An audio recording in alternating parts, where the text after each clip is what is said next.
Hello! In this short tutorial, we'll take a closer look at Aserto's authorization policies in the Aserto playground. Let's get started. In the last tutorial, we created three permissions: view, edit, and delete.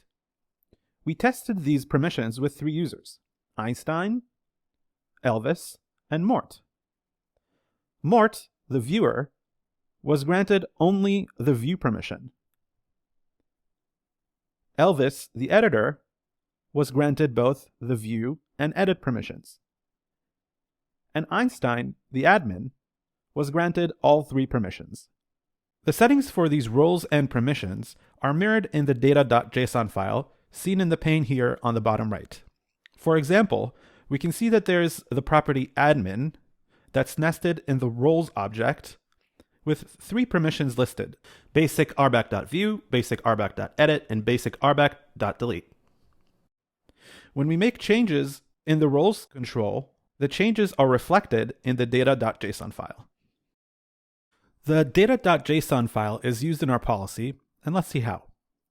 As you can see, we have two import statements here: import input.policy.path and import input.user.attributes.roles as user roles. The first statement gives us access to the policy path. In this case, it's basic rbac.view, and it lets us refer to it simply as path. The second statement gives us access to the user's assigned roles and aliases this long path with user roles, so our rule can be a little bit more concise. Next, we have a default false value for the allowed decision.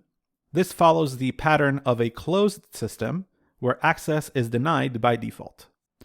Now let's take a look at the allowed clause. What happens here is that we're going to use this index defined here as some index, and we're going to iterate over the roles that a user has assigned to them.